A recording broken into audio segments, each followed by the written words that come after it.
kukozesa buli kimu Today I'm talking about God using everything okusinziira ku kukkiriza kwo. according to your faith. Naawe ng'omuntu And as a human, toyina ky'oli, you are nothing. naye Mukama asobola okukukozesa But God can use you n'ofuuka ekizibu and you become a trouble eri balabe bo. to your Of course enemies. tofuuka kirungi eri balabe bo, You don't become good to your ofuuka enemies. ekizibu. You become a problem. Ate engeri gy'ogenda ofuukamu ekizibu eri balabe bo, And the way you're going to that become is a problem, ng'okoze bye bataagala that okole, is when you've done what they don't want you to ng'ofunye bye do. bataagala ofune. You've achieved what they don't want you to achieve. Nga Dawudi bwe yali yafuuka ekizibu eri baganda be, David became a problem to the brothers, yafuuka ekizibu eri enju y'ewaabwe. became a problem to their household. Si ye mwana gwe bali baagaliza That akalungi, was not a son they wanted good for him. si ye muntu gwe bali baagaliza akalungi. They didn't want anything good for Naye him. Mukama yamuteeka mu kifo gye bali batasuubira, But God put him in the place they didn't nga expect. bo balootayo buloosi. They were just Mukama dreaming about n'amuteeka mu kifo ekyo, And God put him in that place. n'amugamba kati awo wenkwagala. Dawudi said, n'afuuka ekizibu. David became a problem. Bayibuli eyogera ku Yusufu Sekalootera, Bible talks about Joseph the dreamer. yafuuka ekizibu eri baganda be, Became a problem to the siblings. yafuuka ekizibu eri baganda He be. became a problem. Bye yayogeranga tebabitegeera, They could naye not obubonero understand what he speaks. bweraganga But the nti signs, amafuta ga kitaabwe the anointing of their father, gagenda tambulira mu Yusufu, it is going to move through Joseph. yagenda onunula famire It yaabwe. will redeem their family. Akaseera akanajja That the ak'enjala, coming time of famine, Yusufu Joseph yajja oyimirira nabo, will stand with them. n'afuuka ekizibu eri baganda They be. became a problem to the siblings. So nawe leero So today, w'okkiriza Mukama okukukozesa, when you believe oba God oli to mumpi, use oba you, oli muwanvu, oba oli mweru, oba oli muddugavu, whether you are tall, oba short, mwazaalibwa fat, ewammwe muli baavu, whether you were born poverty, Katonda asobola okukukozesa the Lord can use you n'ofuuka ekizibu. and you become a So leero problem. ngenda sabira abantu, I'm going to pray for ogenda people. fuuka ekizibu eri balabe bo, You'll become a problem to your ogenda enemies. fuuka ekizibu eri abatakwagala. You'll become a problem to those who don't want you. Mukama mulungi. God is good. Waliwo ebirungi Mukama byakuwa n'ofuuka ekizibu, There are oba some good ne things God bikufuukira gives you, ekizibu. and they become a problem to you. Mukama mulungi. The Lord is good. Nze Mukama mu birabo byampa, In the gifts that God gave to me, yampa ekirabo ky'okusumba abantu. gave me the Kirungi gift of nnyo, it's very naye good. kyanfuukirako ekizibu, But it once became a problem for me. oba kinfuukira ekizibu Or ebiseera it ebimu. becomes a problem. Waliwo w'otuuka There are times you reach nga toyagala kuba na maanyi and ago, you feel that you don't have to naye ne use that weekanga power, ng'ogayina. but you find yourself having it. Mukama mulungi. So Katonda God asobola okukozesa buli kimu, can use each and everything, buli kimu everything, bwe kasita okiteekamu okukkiriza. as long as you put faith. Kakati akatambaala ke So his handkerchief kaganya okubaamu okukkiriza, has failed to have faith. aganya okukateekamu okukkiriza. He has refused to include faith. Akange To mine, kange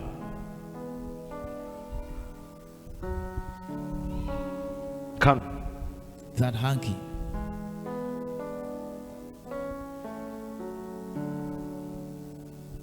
Mukama mulungi. God is good.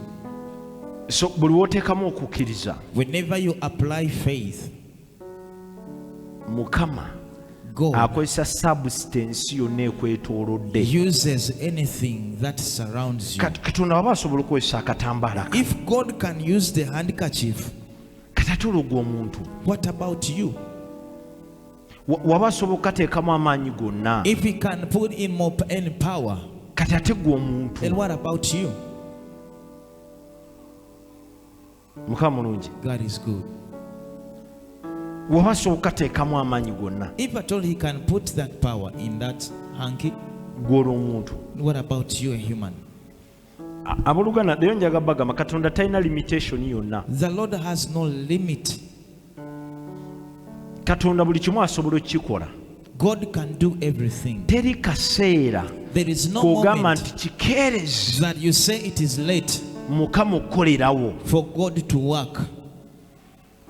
Teri kaseera There is no that moment w'oyinza kugamba nti kiri too late, that you can say it is too late, Mukama takyalina ky'asobola kukola. that the Lord can no longer do anything. Ne bw'oba nga kikeerezi, Even if it is late, Katonda asobola okukolerayo. God can work.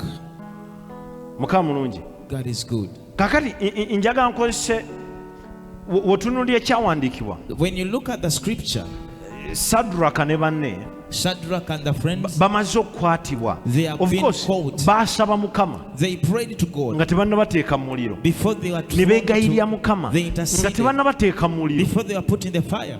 Essaala yaabwe gye baasaba, The prayer they prayed. ani ayinza otebereza ssaala ki gye baasaba? Who can imagine or guess the Abooluganda, prayer? njagala tutunuulire kino I want us to look at this, era njagala oggula amatu go. and I want you to open your ears. Bwe baabakwata When they got nti to badde basinza Katonda that they were worshiping God, atali wa Nabukaddeneeza the God who is not of Nebuchadnezzar, ne banne bwe baali bafuga eggwanga, with their friends, baasaba essaala they prayed a prayer. ne beegayirira Mukama. They interceded to Mu God. kkomera gye baali In the prison ne where they were, basaba ne beegayirira Mukama. they prayed and interceded. Naye ani ayinza okuŋŋamba But who can tell me ssaala ki eyo gye baasaba? the kind of prayer they prayed? Kakati gwe weeteeke mu bigere byabwe. Now just put yourself into the, Okwatiddwa mu kikolwa, you are caught in the act. okwatiddwa mu kikolwa, You are caught into the act. naye ekibonerezo kyakyo But the punishment, kufa. it is death.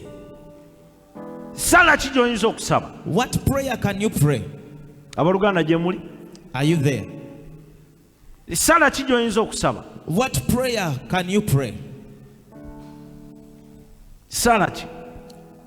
Of course ffenna tugenda kusaba, We are all going to pray. Mukama nnyamba God help me omusango guleme so kunsinga. that this may not Mukama nnyamba God help me. tokkiriza balabe Do kunzita. not allow my enemies to kill Mukama me. nnyamba Lord help me baleme kuntwala so kalabba. that they may not take me to Mukama hunger. nnyamba Lord help me baleme kuntwala mu muliro. so that they may not take me to Nabo the ye fire. ssaala gye baasaba, That is the prayer they prayed, kubanga bali bamanyi ekiddako. because they knew Olunaku lw'enkya by tomorrow bagenda batwala they are babookye, going to be ne burnt. basaba ne beegayirira They Mukama. prayed and interceded to God. Mukama tujje mu kkomera lino, God rescue us. Mukama tusumulule, God set us free. Mukama tusaasire. God have mercy on us.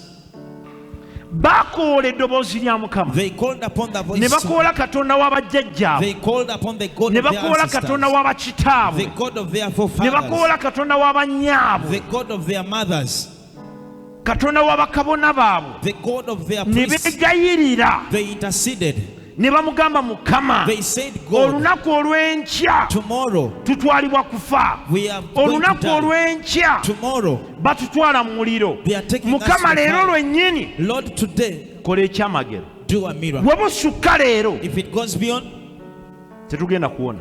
we shall not survive. Mukama mulungi. God is good. Kyukira muno mugambye Katonda talina limiti. Tell your neighbor God has no limit. Mukwateko mugambe Katonda talina limiti. Now tap your neighbor, say God has no limit. Katonda talina mbeera watasobola kujja. God has no situation where he cannot rescue Katonda you. talina kkomo. He has no limit. Teri state gy'otuukamu There is no step that you reach ne tugamba nti gwe Katonda takyasobola. and we say God can no longer. Aba aganye buganyi. That means he has just refused. Nina gwe njogera naye wano. Am I speaking to somebody? Bw'otuukanga mu state When you reach on that state, ng'olaba Katonda takukolera manya kyagaanyi, you see that God has not worked for you, just know it is manya not, tannakwanukula. he has not yet answered you.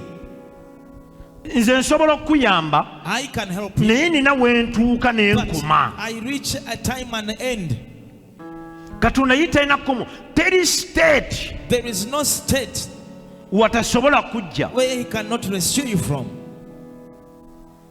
Tewali mbeera There is no situation watasobola kujja. where he cannot rescue you. Tewali kifo There is no place mwatasobola kujja. where he cannot pick you Buli out. wamu w'obeera Wherever you ne are, state yonna gy'otuukamu, with any state you go in, wakeera ku makya n'agamba baasi when he says now, kakati gwe njagala I kujjawo, want to rescue you, ovaawo. you do.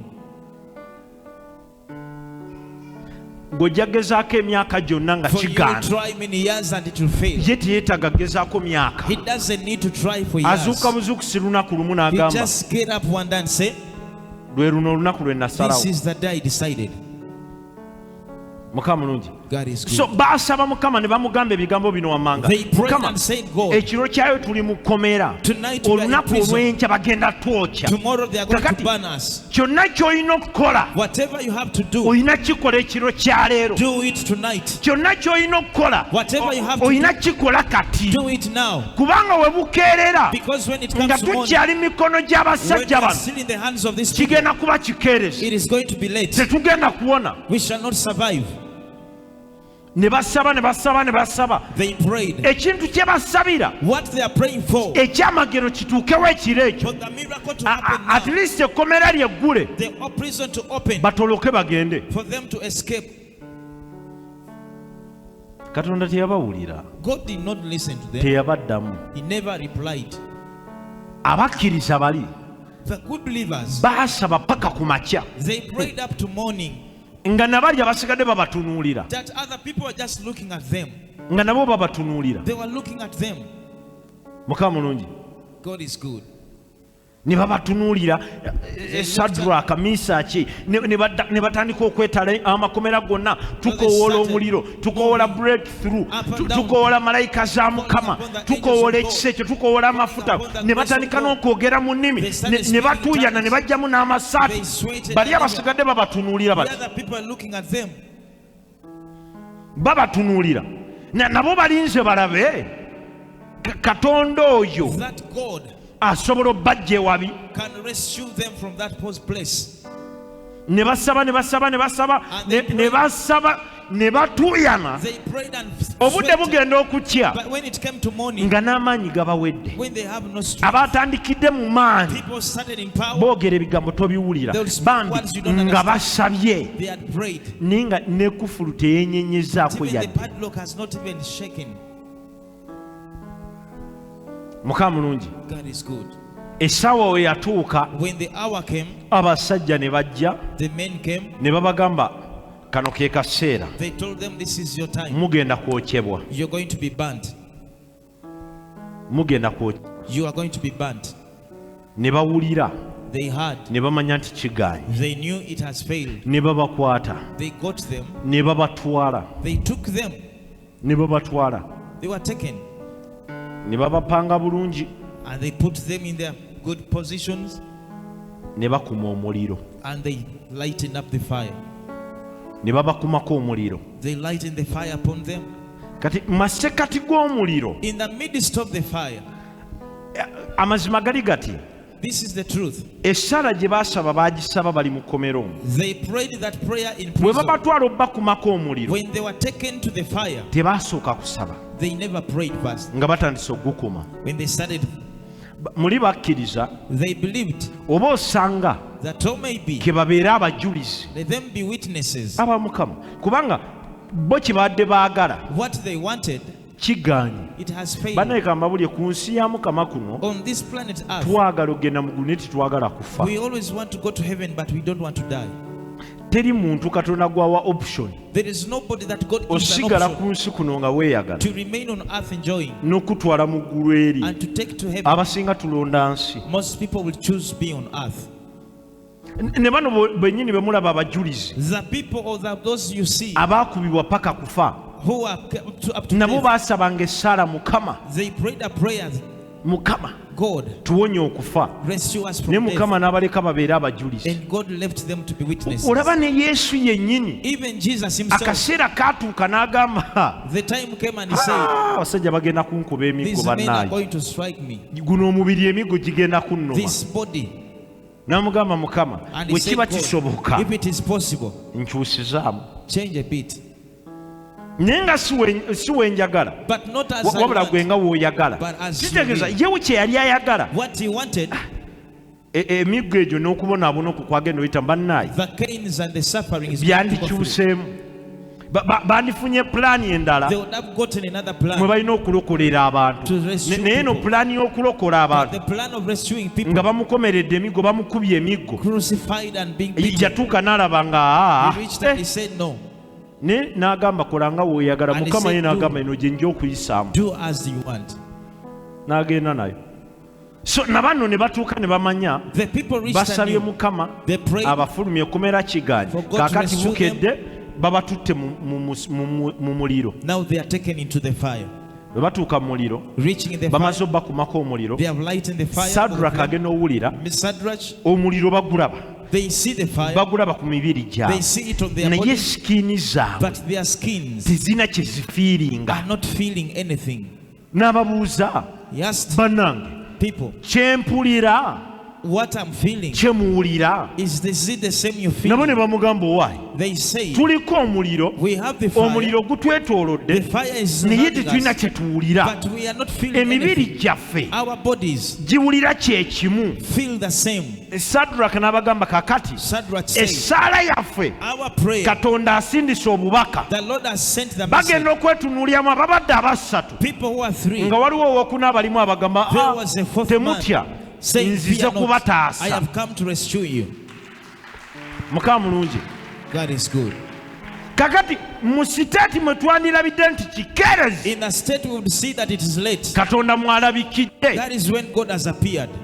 era bwe babakumako omuliro And when they lightened fire, n'abasigadde ba Danyeri ne bagamba ho the rest and bano Daniel said, tebakyasobola kuwona. these people are not going to survive. Actually ye Katonda yajjiramu ako akaseera The Lord came into the n'abalaga time, nti katuwaali. and he showed that he is now Bano bwe there. bamala okwefiiringa After ne feeling batandika themselves, otendereza Mukama they started ne batandika praising God. okusinza. Ababandibadde mu nnaku, people would have been so sorrowful. abandibadde mu bulumi, People would have felt pain. abandibadde nga bakaaba People would have been nga crying. beegayirira Nabukaddeneeza abasonyiwe. That to plead for Batandika Nebuchadnezzar forgive. kutendereza Mukama nga They bamusinza started praising kubanga and worshiping teri God. kabi kabalimu There is bakolebwako. nothing that is being Bayibuli harmed here. egamba Nabukaddeneeza agenda okulengera, Nebuchadnezzar looked at them. abasajja tebasiiriira, The men are not bad agenda okulengera to see. alabayo abantu bana. He sees 4 people. Mwana wa Katonda, Child of ensi God. egenda laba Katonda ng'ali mu mirimo The Lord gy'atambula. is going to see God in your work moving. Abalabe bagenda kuloga The batuuke enemy will akaseera bewitch you. bagambe They will naye take gwe time tuloga nga tafa, and say we are naye gwe bewitching. tuloga nga The akulaakulana, one we are naye gwe bewitching is tuloga prospered. nga atambula He's amawanga. moving into nations. Okay, sigala bwoti. Mukama mulungi. God is good. Babateeka mu muliro. They put them in the Nabukaddeneeza fire. naga ne bano be twokya Nebuchadnezzar said the people we are nga burning, tebafa nga tebajja. they don't die. Ate twataddeyo basatu, lwaki nabayo owookuna? Why am I seeing the 4th person Mulokole. born again? Abakuloga bagenda kwebuuza, People who bewitch lwaki will tofa, ask, lwaki tosaanawo, Why are you lwaki not tojja? Why are you not being burnt? Mukama mulungi. God is good. Bo balowooza baloga omuntu omu, They think they are bewitching one naye person. nkusuubiza kino okuva na leero But I promise you, toli from today, wekka, you are not alone. olina gw'ogenda obeera There naye. is something that you're going to be with. Mukama mulungi. Toli wekka, kyukira muno omugambe toli wekka, Ask your neighbor, say you are not alone. toli wekka. You are not alone. Waliwo oyo akolera munda mu ggwe, There is that who waliwo works oyo within you. ayimirira naawe. There is that who stands with you. Bonna abakulumbagana People who attack you, tagenda kubakkiriza kukola kabi konna. he will not allow them to harm you.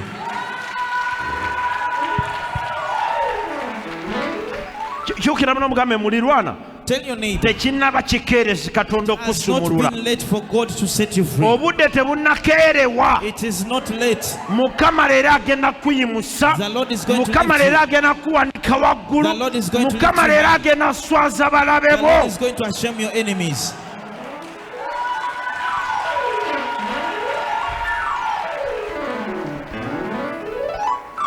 Mukama mulungi. God is good. So ng'omaze okusaba gino gyonna emyaka, After praying for all these years, omwaka 2024 2024, Katonda agenda kusindikira omubeezi. the Lord is going to send a helper. Mukama mulungi. God is Ng'omaze okusaba gino gyonna emyaka, After you prayed all these ng'omaze years, okwegayirira Mukama n'okoola Mukama, After you interceded n'osiba and prayed, n'osaba, you omwaka prayed and 2024 2024, Mukama agenda kusindikira omubeezi. the Lord is going to send a helper. Waliwo agenda okukolera munda mu ggwe, Someone is going to work within you. waliwo agenda olwana entalo zo nga Someone is gw'oli going to fight your nga gwe battles weebase, as you're sleeping, ng'otambuza bulamu bwo bweyagaza. as you're sustaining your life. Mukama mulungi. God is good. N'ekyokulwanyisa Even the kye weapon bakusindikidde, which they have sent for you, Mukama asobola okikyusa for God can change ne it, kitunuulira balabe bo. and it looks towards the enemies. Nakasukidde akambe Even the one who has thrown the knife, kasobola otuuka ne kakoma wano it can ne reach a kaddayo time ku and sipiidi it goes back nga on speed, kalumbagana oyo akasindise. attacking the one Awo who has sent it. tuyimirya ne tugamba ko ebiddeyo gye byava. That's where we stand and say, back to the sender. Mukama mulungi. ekyokulwanyisa kye bakusindikidde The weapon they have sent for you, Mukama asobola okikyusa the Lord can change it, ne kiddayo eri balabe bo and it goes back to your enemies. ne kiddayo ne kibalumbagana It goes and attacks your enemies. ne bakitunuulira ne bagamba ekyaffe kyennyini kye kitukubye. And they will look at it and say that our own has beaten us. Mukama mulungi, ekyaffe kyennyini kye kitukubye. Our own weapon. Tuli ffena. Are we together?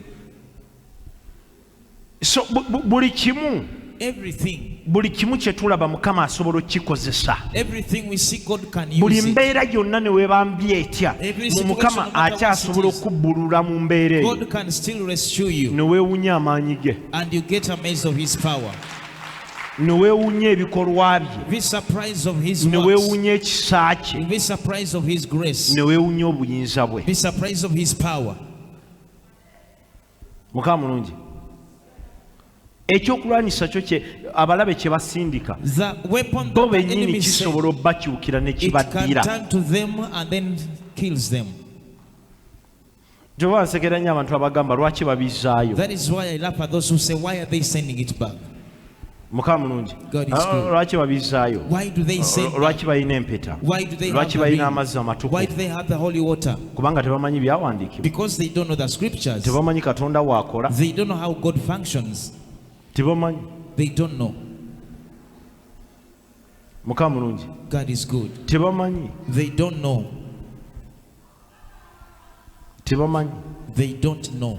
Leero nkusabira Today I pray for you. ebikolimu byonna bye bakusindikira All balabe the bo, curses that they send to you, n'essaala embi ze bakusindikira with all n'amalogo the evil prayers they pray for you, gagenda bakyukira gabasaanye bo bennyini. the witchcraft will go back to them and destroy them.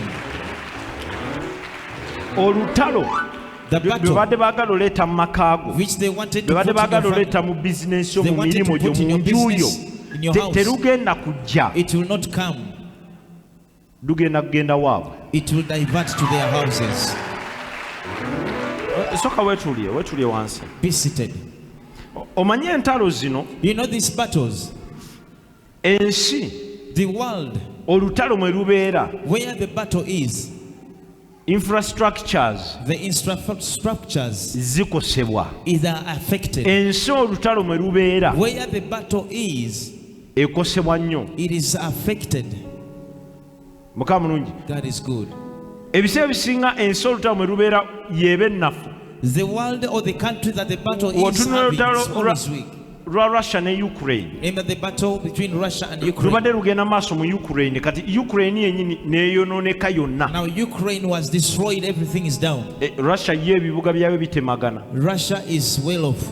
ebibuga byayo binyirira. Their cities are looking good. Kakati mu bulamu bwaffe In our lives, tulwanagana n'abantu, we fight with naye people. olutalo lwe tulwana tululwanirawa. But where do we fight the battle from? Mbuliza munno, Ask your olutalo neighbor. lw'olina ne balabe bo The battle you have with your enemies, mululwanirawa. where do you fight it from? Mukama mulungi, God is Gwe good. okimanyi Do you olutalo lw'olina olw'okuba baakuloga, The battle you have because Sebo. you are bewitched. ewo ye battlefield.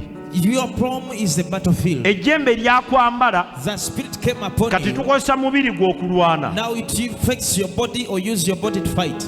Mukama mulungi, God is Mwoyo Mutukuvu The Holy Spirit ayingira mu mubiri gwo comes into your body alwane n'ejjembe. to fight with that Ne spirit. buli olutalo olwo we lubaawo But whenever that battle happens, terukuleka kyo ekimu, it won't leave you the same. kyova tukulaba n'ogweri That is why we see you fall ne there. weevulungula, abamu mugenda okudda mu sensezi Some zammwe of you, when you come back to your nga wenna senses, oliko ebinuubule. when you have wounds all over you. Ani ategeera kye njogerako? Who understands what I'm talking about? Mukama mulungi. So olutalo olugenda mu maaso mu bulamu bwo, The battle that is happening in your life, wakkiriza balulwanirawo, you allowed it to be fought in your place. kyova olaba ofiirwa ebintu bingi. That is why you lose many things. Amayembe gaasala. The spirits asked, Kambalage kino, let me show you. atakwagala The one who doesn't like mulabewo you, mulina olutalo lwe mulwana, ne mululwanira mu bizinensi yo. but you're fighting it into your business. Agisiranya leero, He fails it today, enkya n'ogisumulula, tomorrow you set it free. naye nga muli awo mu kaduuka ako. But you're there in your shop. Akake His shop, ko or her kali shop, bulungi, it is well off. gw'oli mu kulwanagana nakyokola For you're fighting with something kifuluma akaduuka to ako move out of your shop, naye alwana but also is fighting kisigale mu kaduuka for ako it to remain there. ye eriri eriri And bulungi. its shop is moving well. Tuli fena Are we together? kankikuddiremu. Now let me repeat it. Tuli mu kulwana. We are fighting Omwoyo ogwo b'ejjembe eri for that spirit lifulume enjuuyo. to come out of your house. N'omulaba alwana And even the enemy is fighting lisigaleyo. for it to remain there. Ne tusaba ne tusiiba. We pray and Naye fast. n'ayongera okukola byetukola. He Naye continues ng'olutalo to do. tuli mu nju But yaffe. the battle is in our own houses. Olutalo gye lukoma okubaayo Whenever the battle is there, bingi bye tufiirwa. many things we lose. Tugenda otereera tuti By the time we come back "Ah, to baaba nga gye tuyise where we passed, nga bye tulabye what we've seen, bye tufiiriddwa what we've lost, nga biyitirivu." there are many. Naye leero njaga kukusabira Today I want to pray for you. kaakati yessaawa It is time olutalo for the battle, tulutwaleko mu nju y'omulabe. for the battle to turn to the house of your enemy. Yessaawa It is time. totegedde kyengambye I yessaawa said it is time olutalo tulutwaleko mu dduuka lya for mulabewo. us to change the battle to Yessaawa It is time. olutalo tulutwaleko mu nju y'abalabe the bo. battle to enter the houses of your enemies. Byonna bye tugenda olwanagana nabyo Whatever you're going to fight with, tulina beera mu maka ge, It has to tulina be in kubeera his mu dduuka lye, house. tulina beera mu nju in ye, their houses, si mu maka gaffe. not in our houses.